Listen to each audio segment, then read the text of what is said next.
الحمد لله رب العالمين والعاقبة للمتقين والصلاة والسلام على سيد الأنبياء والمرسلين وعلى آله وأصحابه الطيبين الطاهرين لا سيما للخلفاء الراشدين المهديين وعلى من تبعهم بإحسان إلى يوم الدين. أعوذ بالله من الشيطان الرجيم. بسم الله الرحمن الرحيم. قل لا أسألكم عليه أجرا إلا المودة في القربى. وقال النبي صلى الله عليه وسلم أحبوا أهل بيتي بحبي. وقال النبي صلى الله عليه وسلم من مات على حب آل محمد مات شهيدا.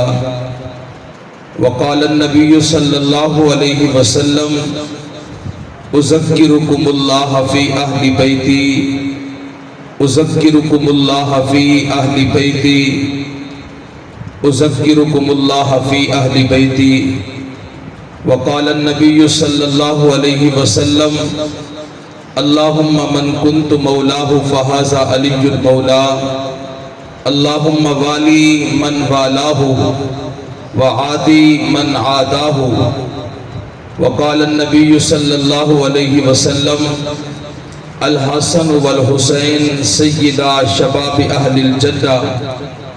وقال النبي صلى الله عليه وسلم الحسين مني وأنا من الحسين. أحب الله من أحب حسينا سبت من الأسباط. صدق الله مولانا العظيم وصدق رسوله النبي الكريم ونحن على ذلك لمن الشاهدين والشاكرين والحمد لله رب العالمين.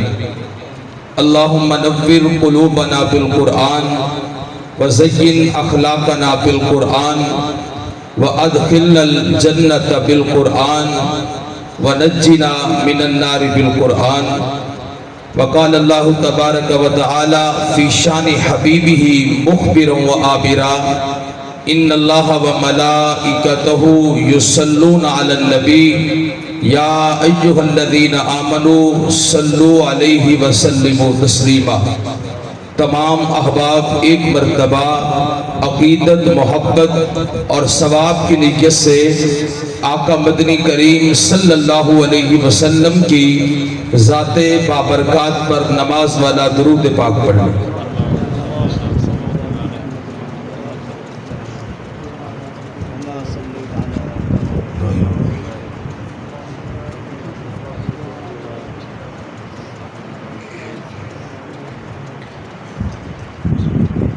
میرے واجب الاحترام قابل عزت تعظیم و تکریم حضرات علماء کرام بزرگان محترم دوستو بھائیو بزرگوں، آپ حضرات کافی دیر سے یہاں پر بیٹھے ہوئے ہیں اور آپ نے 10 دن علماء کرام کے بیانات سماعت فرمائے اور آپ کی اس مسجد کی سالانہ عشرہ فاروق و حسین کی آخری نشست ہے.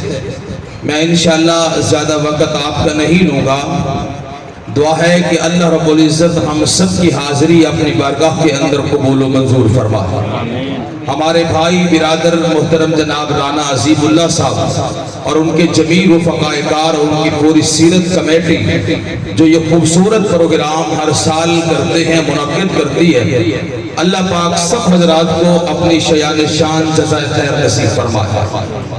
حضرات محترم، تمہید اور تفصیل کا وقت نہیں ہے. میں نے قرآن مجید کی ایک آیت آپ حضرات کے سامنے تلاوت کی ہے.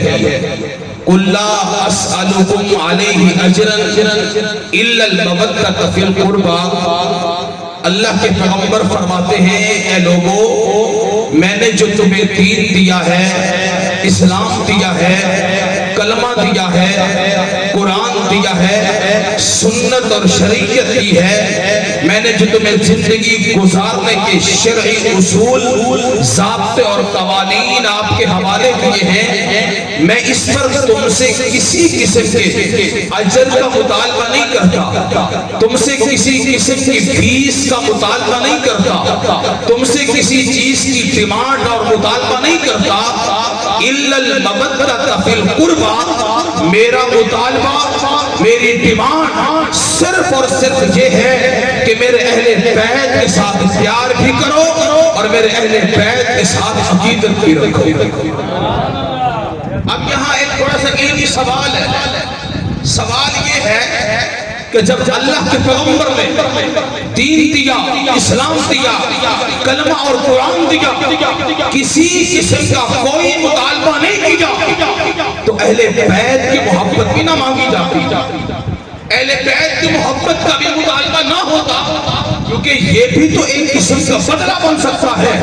اب اس کا جواب سنیے گا، علماء کرام نے لکھا، اللہ کے پیغمبر نے جو ہم سے یہ مطالبہ کیا کہ میرے اہل بیت کے ساتھ پیار بھی رکھو، اہل بیت کے ساتھ عقیدت بھی رکھو، اہل بیت کا پیار دل میں بساؤ، ایک ہی مطالبہ کیا، اس کی وجہ یہ ہے اہل بیت کے ساتھ عقیدت، اہل بیت کے ساتھ محبت، یہ اہل بیت کی ضرورت نہیں، یہ تیری اور میری ضرورت ہے، تیرا تعلق، میرا تعلق، تیری نسبت، میری نسبت، تیرا رشتہ، میرا رشتہ نبی کے اہل بیت کے ساتھ مضبوط ہوگا، امت کا ایمان بھی محفوظ ہوگا، امت کا عقیدہ بھی محفوظ ہوگا اور امت کا نظریہ بھی محفوظ ہوگا۔ امت کا نظریہ بھی کیا ہوگا؟ محفوظ۔ تو الا المودۃ فی القربى، اہل بیت کے ساتھ پیار کرو، اہل بیت کے ساتھ عقیدت، محبت اور قربت رکھو۔ آقا کریم علیہ السلام نے اپنے اہل بیت کے ساتھ، خاندان نبوت کے ساتھ، حضور نے صرف محبت کا درس نہیں دیا، بلکہ آقا کریم علیہ السلام نے عملی طور پر محبت کا اظہار کر کے امت کو سکھایا بھی ہے، امت کو بتایا بھی ہے۔ ترمذی کی روایت، حدیث کے راوی حضرت اسامہ بن زید، حضرت اسامہ بن زید فرماتے ہیں، گھر کٹ میں مدینے کا شہر تھا، میں گھر میں سویا ہوا تھا، رات کے لمحے تھے، مجھے کوئی حاجت، کوئی ضرورت پیش آتی ہے، میں بستر سے اٹھا، اللہ کے پیغمبر کی چوکھٹ میں پہنچا، حضور کی دہلیز سے پہنچا، حضرت اسامہ بن زید فرماتے ہیں، میں نے ہلکی سی دستک دی، اللہ کے پیغمبر گھر سے باہر تشریف لائے، آقا کریم علیہ السلام دروازہ کھول کے جب باہر تشریف لائے، اسامہ بن زید فرماتے ہیں، آقا کریم کے جسم اقدس میں چادر تھی، حضور نے چادر بکل کی صورت سے پہنی ہوئی تھی، اب اللہ کے پیغمبر کے سامنے میں نے حاجت کو رکھا، میں نے ضرورت کو رکھا، اللہ کے پیغمبر نے میری حاجت اور ضرورت کو پورا کیا۔ اسامہ بن زید فرماتے ہیں، اسی دوران میں نے دیکھا آقا کریم کی چادر میں حرکت ہوتی ہے، میں نے ہاتھ جوڑ کے اللہ کے پیغمبر کی بارگاہ میں عرض کر دیا، بندہ نواز ہاتھ جوڑ کے کہتا ہوں، آپ چادر میں آپ تشریف لائے ہیں، آپ کے جسم پہ چادر تھی، چادر بکل کی صورت میں تھی، آپ کی چادر میں حرکت ہوتی ہے، آقا بتا دیجئے کہ چادر میں حرکت کرنے والا کون ہے؟ اللہ کے پیغمبر فرماتے ہیں، وَكَشَّفَهُ، حضور نے چادر کو کھولا۔ اسامہ بن زید فرماتے ہیں، میں نے یہ منظر اپنی آنکھوں سے دیکھا تھا، وَإِذَا هُوَ حَسَنٌ وَحُسَيْنٌ عَلَىٰ وَارِكَيْهِ، اسامہ بن زید فرماتے ہیں، میں نے کیا دیکھا؟ حضور کے دائیں پہلو سے امام حسن لکھتے ہیں، حضور کے بائیں پہلو سے امام حسین لکھتے ہیں، اللہ کے پیغمبر نے دائیں پہلو میں حسن کو لکھایا، بائیں پہلو میں حسین کو لکھایا۔ اللہ کے پیغمبر نے کہا، اسامہ یہ میرے بیٹے ہیں، بیٹی کے بیٹے ہیں۔ آسمان کی طرف نگاہ اٹھا کر کے کہا، اللہ میں حسن سے بھی پیار کرتا ہوں، حسین سے بھی پیار کرتا ہوں، اللہ تو حسن سے بھی پیار کر، حسین سے بھی پیار کر، اللہ تو اس سے بھی پیار کر جو حسن سے بھی پیار کرتا ہو، حسین سے بھی پیار کرتا ہو۔ نعرہ تکبیر، تاجدار ختم نبوت، عظمت صحابہ، عظمت اہل بیت، میرا حسین میرا حسین میرا حسین میرا حسین، کربلا کا شاہ حسین، آقا کریم نے صرف محبت نہیں کی، درس نہیں دیا، عملی طور پر محبت کا پیغام حضور نے دیا. اور یہ صحابہ نے اہل بیت کی محبت اور اہل بیت کا پیار اللہ کے پیغمبر سے سیکھا تھا.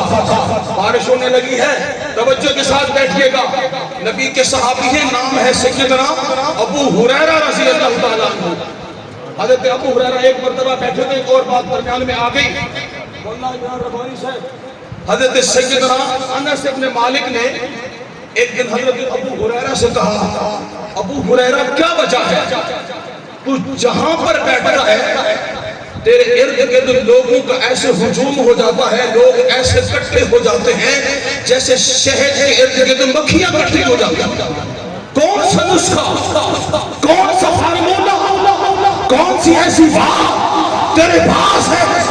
تو جہاں پر بیٹھتا ہے لوگ اکٹھے ہو جاتے ہیں، عاشقوں کا ہجوم ہو جاتا ہے. ابو ہریرہ تیرے پاس کون سا نسخہ ہے؟ سیدنا ابو ہریرہ نے ایک ہی جواب دیا، کہا انس ابن مالک جہاں بیٹھتا ہوں عاشقوں کا ہجوم اکٹھا ہو جاتا ہے، اس کی وجہ یہ ہے جس محفل میں، جس چوک اور چوراہے پہ، جس مجلس میں بیٹھتا ہوں میں ابو ہریرہ اپنی بات نہیں کرتا، مدینے والے مصطفیٰ کی بات کرتا ہوں. لوگ اکٹھے ہو جاتے ہیں، یہ ابو ہریرہ کا کمال نہیں، یہ کمال ہے تو مصطفیٰ کی حدیث کا کمال ہے.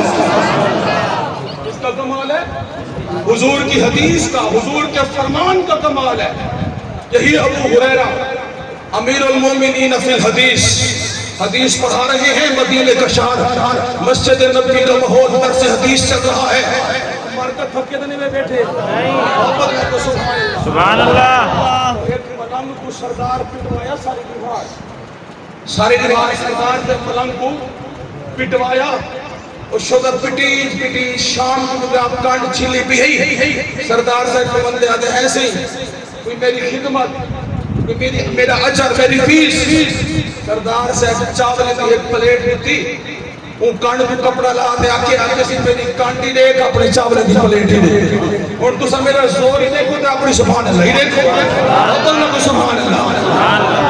حضرت ابو ہریرہ امیر المومنین فی الحدیث، درس حدیث چل رہا ہے، بیٹھے ہوئے ہیں، پڑھا رہے ہیں حدیث، واضح نصیحت کا سلسلہ جاری ہے. حضرت سیدنا حسین بن علی کسی جنازے پہ تشریف لے گئے تھے، واپس آئے، مسجد نبوی کے صحن میں کھڑے ہیں، گھوڑے پہ سوار ہیں. مدینہ میں تازہ تازہ رات کو بارش ہوئی تھی. اب حسین گھوڑے سے اترے، نیچے قدم رکھا، حسین بن علی کے قدموں پہ کیچڑ لگ جاتا ہے. پاک مدینے کی پاک مٹی کھا کے صفا حسین کے قدموں کا بوسہ لیتی ہے. حضرت ابو ہریرہ نے دیکھا کہ پیغمبر کا نواسا حسین بن علی، علی کا لخت جگر، فاطمہ کا نور نظر گھوڑے سے اترا ہے، پاؤں پہ مٹی لگی ہے. ابو ہریرہ نے یہ نہیں دیکھا کہ مسجد نبوی کا سین ہے، یہ نہیں دیکھا واضح نصیحت چل رہی ہے، یہ نہیں دیکھا کہ سامنے شاگردوں کا حلقہ ہے. ابو ہریرہ نے منبر چھوڑا، محراب چھوڑا، صحابہ کا حلقہ چھوڑا، واضح نصیحت چھوڑی، صفوں کو چیرتے ہوئے ابو ہریرہ حسین بن علی کے قدموں میں پہنچا، سر کی پگڑی اتار کے حسین کے پاؤں کو صاف کرنا شروع کر دیا. حسین کی چیخیں نکل گئی، ابو ہریرہ کیا کر رہا ہے؟ تو پیغمبر کا صحابی ہے، تیری داڑھی سفید ہے، امیر المومنین فی الحدیث ہے، سر کی پگڑی اتار کے حسین کے پاؤں کو صاف کر رہا ہے. ابو ہریرہ نے حسین کے قدموں کو سینے سے لگایا، ایک جملہ کہا، حسین میں سر کی پگڑی اتار کر تیرے پاؤں کو صاف کر کے دنیا کو پیغام دینا چاہتا ہوں. دنیا والوں، میں کوئی عام شخصیت کا ادب نہیں کر رہا، میں تو خون رسول کا احترام کر رہا ہوں. ابو ہریرہ نے محبت اہل بیت سکھائی، کہا حسین میں سر کی پگڑی اتار کر تیرے پاؤں کو صاف کر کے دنیا کو بتانا چاہتا ہوں. دنیا والوں، میں کسی عام شخصیت کا ادب نہیں کر رہا، میں خون رسول کا احترام کر رہا ہوں. کس کا احترام کر رہا ہوں؟ خون رسول کا. آج نہ تو کچھ زیادہ پڑھے لکھے لوگ ہوتے ہیں، ان کی ایک طریقہ کار یہ بن چکا ہے، نوجوانوں کے ذہن میں یہ بات بٹھائی جاتی ہے جس صحابہ اور اہل بیت میں آپس میں نفرت تھی، ان میں محبت نہیں تھی، ان میں جوڑ تھا، ان میں توڑ تھا، جوڑ نہیں تھا۔ اشرف فاروق حسین میں آنے والوں، میں آپ کے اس موضوع کی مناسبت سے ایک حدیث، آپ کی ایک روایت آپ کے سامنے رکھنا چاہتا ہوں، اگر آپ کو ذوق سلامت ہے تو محبت سے گزر اندواز سے ذکر حسین سن کر کسی کی زبان چپ نہ ہو، کسی کا ہاتھ نیچے نہ ہو، محبت سے کو سبحان اللہ، اور محبت سے کو سبحان اللہ۔ بدائن فتح ہوا، سیدنا فاروق اعظم کا زمانہ ہے، بدائن فتح ہوا، کئی سارا مال اکٹھا ہوا، فاروق اعظم نے فرمایا یہ سارا مال دسترخوان کو ڈال دو مسجد نبوی کے سین میں۔ اب توجہ کرنا، روایت میں موجود ہے فَبَدَأَ إِلَيْهِ الْحَسَنُ بْنُ عَلِی، سب سے پہلے عمر رضی اللہ تعالیٰ عنہ سے مال غنیمت لینے کے لیے آنے والا علی کے مرتضیٰ کا بڑا بیٹا حضرت حسن بن علی، دور خلافت عمر کا، زمانہ عمر کا، بادشاہت عمر کی، جھنڈا عمر کا، مال غنیمت عمر کے دور کا، لینے والا کون؟ علی بن مرتضیٰ کا بڑا بیٹا حضرت حسن بن علی۔ حضرت حسن آئے تو کیا کہا یا امیر المومنین آتنی حقی مما افا اللہ للمسلمین، امیر المومنین جتنا میرا حصہ بنتا ہے میرے حوالے کر دو، مال غنیمت میں سے جتنا میرا حصہ بنتا ہے میرے حوالے کر دو۔ اب فاروق اعظم غصے نہیں ہوئے، تیل نہیں چڑھائی، ماتھے پہ شکر نہیں آئی۔ اب جیسے حضرت حسن نے کہا امیر المومنین، عمر نے اس سے بڑھ کر محبت کا اظہار کیا۔ حضرت عمر فرماتے ہیں مرحبا مرحبا خوش آمدید، فآمر لہ بألف درہم، فاروق اعظم نے فرمایا 1000 درہم اٹھاؤ اور علی کے بیٹے حسن بن علی کے حوالے کرو۔ اور دیر گزرتی ہے فبادر الیہ حسین بن علی، حضرت حسن واپس چلے گئے، کون آگے؟ حضرت علی بن مرتضیٰ کا دوسرا بیٹا شہید کربلا حضرت سیدنا حسین بن علی۔ اب حضرت حسین بن علی کی زبان پہ بھی کیا جملے تھے؟ یا امیر المومنین آتنی حقی مما افا اللہ للمسلمین، امیر المومنین جتنا میرا حصہ بنتا ہے میرے حوالے کیجئے۔ فاروق اعظم نے فرمایا مرحبا خوش آمدید، ویلکم، فرمایا فامر لہ بألف درہم، 1000 درہم اٹھاؤ اور حسین بن علی کے حوالے کر دو۔ تھوڑی دیر گزرتی ہے فبادر ابنہ عبداللہ ابن عمر، تھوڑی دیر گزرتی ہے مال غنیمت لینے کے لیے آنے والا فاروق اعظم کا اپنا بیٹا حضرت عبداللہ ابن عمر تھا۔ یا ابھی یا امیر المومنین آتنی حقی مما افا اللہ للمسلمین، ابا سعید جتنا میرا حصہ بن دے میرے حوالے کرو، جتنا میرا حصہ بن دے، جتنا میرا حصہ بنتا ہے میرے حوالے کر دو۔ اب جملہ سنیے گا، فاروق اعظم نے فرمایا فآمر لہ ب500 درہم، 500 درہم اٹھاؤ اور میرے بیٹے عبداللہ ابن عمر کے حوالے کرو۔ حضرت حسن آئے تو کتنی درہم؟ بولو بھائی کتنی؟ 1000۔ حضرت حسین آئے تو کتنی درہم؟ 1000۔ اور فاروق اعظم کا اپنا بیٹا آیا تو کتنی درہم؟ 500 درہم۔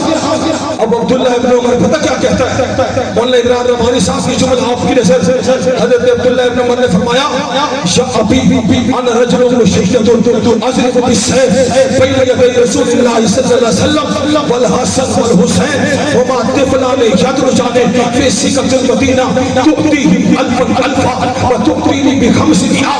ابا جی میں نے آقا کریم کے ساتھ جہاد کیا، میں مختلف غزوات اور جنگوں میں گیا، میں نے تلوار اٹھائی اور آج مال غنیمت میں سے آپ نے حسن کو 1000 درہم دیا، حسین کو بھی 1000 درہم دیا اور مجھے 500 درہم دیا۔ اب فاروق اعظم کا جملہ سنو، آپ کے سینے میں ٹھنڈ پڑ جائے گی۔ فاروق اعظم نے فرمایا بیٹا عبداللہ بن عمر، توجہ ہے آپ کو، بیٹا عبداللہ بن عمر سن، اگر تو حسن و حسین جتنا حصہ لینا چاہتا ہے تو پھر فاروق اعظم کے جملے سن۔ فاروق اعظم نے فرمایا فاتنی بی ابی کا ابیہما وام کا امہما وجد کا جدہما وجد کا جدہما وام کا امہما وخال کا خالہما وخالۃ کا خالتہما۔ بیٹا حسین جتنا حصہ لینا چاہتا ہے پھر حسن و حسین کے بابے جیسا بابا لے آ، حسن و حسین کی اماں جیسی اماں لے آ، حسن و حسین کے نانے جیسا نانا لے آ، حسن و حسین کی نانی جیسی نانی لے آ، حسن و حسین کے چاچے جیسا چاچا لے آ، حسن و حسین کی خالہ جیسی خالہ لے آ۔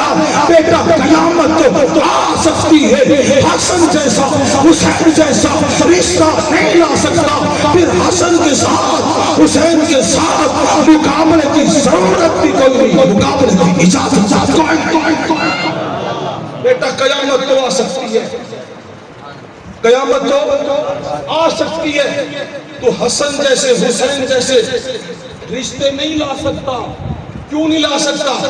فَأَمَّا أَبُوهُمَا فَعَلِيٌّ الْمُرْتَضَىٰ، ارے حسن و حسین کا بابا تو علی المرتضیٰ ہے، وَأُمُّهُمَا فاطمۃ الزہرا، حسن و حسین کی اماں تو سیدہ فاطمۃ الزہرا ہے، وَجَدُّهُمَا محمد المصطفیٰ، حسن و حسین کا نانا تو محمد مصطفیٰ ہے، حسن و حسین کی نانی تو سیدہ خدیجہ الکبریٰ ہے، وَأَبُوهُمَا جعفر بن ابی طالب، حسن و حسین کا چاچا تو جعفر بن ابی طالب ہے، وخالتهما زینب رقیہ وام کلثوم منہن ابنۃ رسول اللہ، حسن و حسین کی خالہ سیدہ زینب سیدہ رقیہ سیدہ ام کلثوم ہے، جو عام شخصیت کی بیٹیاں نہیں، کملی والے محمد کی شجاعت۔ تیرا مقابلہ بنتا نہیں ہے۔ تو حضرت عمر رضی اللہ تعالیٰ عنہ کے یہ جملے حسنین کریمین کے ساتھ محبت کی علامت ہے یا نفرت کی؟ بولو، کس کی علامت ہے؟ محبت کی علامت ہے۔ اور حضرت سیدنا حسین بن علی رضی اللہ تعالیٰ عنہ وہ عظیم شخصیت، اور آج لوگ ایک جملہ کہتے ہیں جی یہ واقعہ جو کربلا ہوا ہے بس یہ دو شہزادوں کی لڑائی تھی، دو بھائیوں کی لڑائی تھی، آپس میں لڑ پڑے، گھر کی لڑائی تھی، آپ کو کیا تکلیف ہے؟ میرے محترم بھائیوں، واقعہ کربلا یہ تاریخ کا وہ دردناک واقعہ ہے جس کی مثال کوئی واقعہ پیش نہیں کر سکتا۔ واقعہ کربلا یہ دو شہزادوں کی لڑائی نہیں، یہ دو نظریات کا تصادم و ٹکراؤ۔ میرے نظر میں یہ حق و باطل کا مائل تھا، یزید ظلم کا پتلا اور حسین بن علی صبر کے پیکر۔ یزید دنیا پہ ظلم، تشدد، ذلت اور رسوائی کی علامت اور نشان بن کر کے اٹھا، اور حسین بن علی حق و صداقت کی علامت بن کر کے اٹھا۔ یزید وحدت کی بیٹی محسون کا، وحدت کی بیٹی محسون کا عام بیٹا تھا، اور حسین بن علی کملی والے محمد کی شہزادی فاطمہ کا لقب جلد تھا۔ یزید دمشق کی گلیوں میں سرجون اور جلیل اور اختر جیسے بدماشوں کے ساتھ مل کر جب کرتا، اور حسین بن علی کے گھر کا دروازہ بھی مسجد نبوی میں لگتا۔ یزید نشے میں دھت ہو کر کئی نمازیں چھوڑ دیتا تھا۔ حسین نے تو کربلا کے سین میں بھی، کربلا کے میدان میں بھی حسین بن علی نے تہجد کی نماز قضا نہیں کی، تو پھر آپ کیسے کہہ سکتے ہیں کہ یہ دو شہزادوں کی لڑائی تھی؟ دو شہزادوں کی لڑائی تھی۔ واقعہ کربلا تفصیل کے ساتھ ہے، اللہ نے کبھی موقع دیا آپ کی خدمت میں رکھوں گا۔ آپ حضرات نے 10 دن علماء کرام سے واقعہ سنا، میں آخر میں ایک چند جملے آپ کی خدمت میں عرض کرنا چاہتا ہوں۔ حضرت امام زین العابدین نے کربلا پہ جو وہ شخص ہے جس نے یہ سارا منظر اپنی آنکھوں سے دیکھا تھا، اتنی دکھ، اس سے پہلے میں ایک بات کہوں، ہمارے ہاں خدا نہ خواستہ اللہ نہ کرے کسی کا جوان بیٹا فوت ہو جائے، کبھی موت مر جائے، ایکسیڈنٹ ہو جائے، کوئی حادثہ پیش آ جائے، سارا علاقہ اس کو تسلی دیتا ہے، تشفی دیتا ہے، اس بندے کو سنبھالتی ہے، اس کی روح کو سکون نہیں آتا، اس کو قرار نہیں آتا۔ جب اس باپ کے جوان بیٹے کی لاش اٹھتی ہے، لوگ پکڑ کر گلے جا رہے ہوتے ہیں، پوچھا جائے کون؟ کہتے ہیں وہ غمزدہ باپ ہے جس کے جوان بیٹے کی آج لاش اٹھی ہے۔ تو میرے میرے جان کسی کا جوان بیٹا کبھی موت مر جائے سارا علاقہ تسلی اور تشفی دے، روح کو سکون نہیں ملتا، قرار نہیں آتا، تو پھر میں سلام کیوں نہ پیش کروں کربلا کے مسافر حسین بن علی کو جو میدان کربلا میں کبھی بھائی ابو بکر بن علی کی لاش اٹھا رہا ہے، کبھی بھائی عمر بن علی کی لاش اٹھا رہا ہے، کبھی بھائی عثمان بن علی کی لاش اٹھا رہا ہے، کبھی بھتیجے قاسم بن حسن کی لاش اٹھا رہا ہے، کبھی علی اصغر کا لاشا، کبھی اکبر کا لاشا، 71 لاشیں کندھوں پہ اٹھا خیمے تک پہنچانے کے بعد حسین کی جرأت میں، حسین کی بہادری میں، حسین کی استقامت میں فرق نہیں آیا، پھر بھی ہزاروں کی تعداد میں یزیدی لشکر کا مقابلہ کرتے ہوئے حسین گھوڑے کی سین میں نظر آتا ہے۔ اسی منظر کو حفیظ جلندری نے دیکھا تو حفیظ جلندری نے کہا تھا کہ کون سی بکار ہے، بلا کشا سوار ہے، لباس ہے پھٹا ہوا، غبار میں اٹا ہوا، تمام جسم نازلی چھپا ہوا کٹا ہوا، ہزار ہاتھ کے سامنے یہ پھر بھی ہے ڈٹا ہوا، نبی کا نور عین ہے یہ پھر بھی حسین۔ تو حسین کے مقابلے میں یزید آیا، آج یزید کا نام مٹ گیا، یزید کا تشخص مٹ گیا، یزید کا نام لینے والا کوئی نہیں، اس کا سب کچھ، اس کا تشخص، اس کا نام، اس کا کردار دنیا سے مٹ گیا۔ حسین کا نام کل بھی زندہ تھا، حسین کا نام آج بھی زندہ ہے، اور حسین بن علی کا نام کربلا کے تپتے ہوئے ریگزاروں میں بھی زندہ، حسین کا نام کوفہ کے بازاروں میں بھی زندہ، حسین کا نام دمشق کی گلیوں میں بھی زندہ، حسین کا نام بغداد، کوفہ، موصل، بغداد اور کشمیر اور فلسطین میں زندہ، اور آج حسین کی زندگی تجھے اور مجھے یہ پیغام دے رہی ہے، آؤ حسین کی دعوت کو لے کر، حسین کے مشن کو لے کر، حسین کے پیغام کو لے کر کے اٹھو، زمانے پہ جا جاؤ، زمانے کو بتا دو ہم کل بھی حسینی تھے، آج بھی حسین۔ باقی شرط محرم میں ڈرامے بازی کر لینے سے کچھ نہیں ہوگا، 10 دن آنسو بہا لینے سے کچھ نہیں ہوگا، میرا عقیدہ، میرا ایمان اور نظریہ یہ ہے، صرف محرم حسین کا نہیں، سارا سال حسین کا، سارا زمانہ حسین کا، ساری صدیاں حسین کی، ساری زندگی حسین کی، میرا کل بھی حسین کا تھا، میرا آج بھی حسین کا ہے۔ اس کو پورے ملک کی بتا تھا، تیری مرضی تو بس امیر مان، میں حسین کو تو یزید کو، ہمیں رہنما ہمیں پیر مان، میں حسین کو تو یزید کو، ہمیں مصطفیٰ کا وزیر مان، میں حسین کو تو یزید کو، ہمیں مومن کا امیر مان، میں حسین کو تو یزید کو، ہمیں پیر بڑا، ہمیں پیر مان، میں حسین کو تو یزید کو، میرا اپنا ذوق جفر نما، میرے ذوق کے قلندری، میرے کو بعض فقر پسند ہے، تیرے کو ہے پسند سکندری، تیرے ذوق بیا، میرے ذوق بیا، میں حبیب دا تو عنید دا، تیرے ذوق بیا، میرا ذوق بیا، تو اندھیج دا میں حدید دا، تیرے ذوق بیا، میرا ذوق بیا، میں پاک دا تو پلید دا، تیرے ذوق بیا، میرا ذوق بیا، میں حسین دا تو یزید دا، تیرے ذوق بیا، میرا ذوق بیا، تو ستم میں وفا، تیرا دین بیا، میرا دین بیا، تیرا کام دشمن حل عطا، تیرا دین بیا، میرا دین بیا، تیرا عبد وقت، تیرا مرتضی، تیرا بو جہل، میرا مصطفیٰ، تیرا شام گھر، میرا کرم، تیرا شام گھر، تیرا کربلا، تیری مرضی تو پس امیر من، میں حسین کو تو یزید کو۔ تو میرے محترم بھائیوں، آج اللہ پاک نے میری نسبت، آپ کا پیار نبی کے اہل بیت کے ساتھ، حسنین کریمین کے ساتھ جوڑ رکھا ہے، تو آج کس مجلس کا یہ پیغام لے کر کے جاؤ، اللہ سے ساتھ دعا بھی کرتے رہو، اللہ ہمیں بھی شہدائے کربلا کے نقش قدم پہ چلنے کی توفیق نصیب، اللہ ہم سب کی حاضری اللہ اپنی بارگاہ میں قبول و منظور فرمائے۔ جن حضرات نے محنت کی، کوشش کی، یہ 10 دن کا پروگرام سجایا رکھا، تعاون کیا، اللہ سب حضرات کا تعاون اپنی بارگاہ کے اندر قبول و منظور فرمائے۔ جو کہا سنا اللہ سب سے پہلے مجھ کو، پھر ہم سب کو عمل کرنے کی توفیق نصیب فرمائے۔ وآخر دعوانا ان الحمد للہ رب العالمین۔